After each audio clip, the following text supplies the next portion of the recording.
আসসালামু আলাইকুম। কালকে সারাদিন কাজবাজ না করে বাসায় বসেছিলাম। এই কারণে আজকে চাইছিলাম একটু তাড়াতাড়ি কাজে বের হব। তো গাড়ির কভার খুলে দেখতে পাই গাড়ির ভিতরে সব ধুল আর ধুলে ভরে গেছে, কারণ কালকের অনেক ধুল উঠছে এবং বৃষ্টি হওয়ার সম্ভাবনা ছিল কিন্তু বৃষ্টি হয় নাই। এরপর দ্রুত গাড়ি ক্লিন করি, কারণ গাড়ি ক্লিন যদি না থাকে কাস্টমার কমপ্লেন করলে প্রবলেম আছে। ক্লিন শেষে তাড়াতাড়ি করে বের হয়ে পড়লাম কাজে, কারণ অনেক লেট হয়ে গেছিল ক্লিন করতে করতে। এই গরমের ভিতরে বাইরে বাইরে সবচাইতে জরুরি ঠান্ডা পানি সাথে রাখা।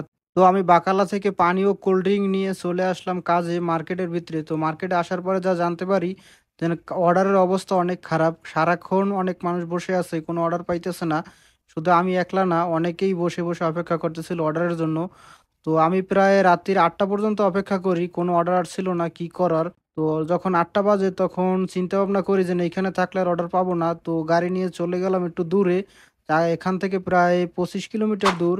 তো আমি করতেছি 365 ডে চ্যালেঞ্জ, যার ভিতরে আমাকে করতে হবে নতুন একটা ঘর এবং 100K ফলোয়ার। তো আপনারা সবাই একটু আমাকে সাপোর্ট করবেন। প্রায় ২০ কিলোমিটার দূর আসার পরে এই রাস্তার ভিতরে একটা অর্ডার আসে, কারণ এই এলাকায় অর্ডার একটু ভালো, এই জন্য প্রথম অর্ডার আসে। আলহামদুলিল্লাহ সারা রাত্রি কাজ করি এই এলাকার ভিতরে। কাজ করার পরে প্রায় টার্গেট কমপ্লিট হয়। এটি আমার ১২তম দিন। ৩৬৫ দিন চ্যালেঞ্জের ভিতরে এখন পর্যন্ত আমি নতুন ঘরের জন্য জোগাড় করছি ৭৫০ রিয়াল। আলহামদুলিল্লাহ। আসসালামু আলাইকুম।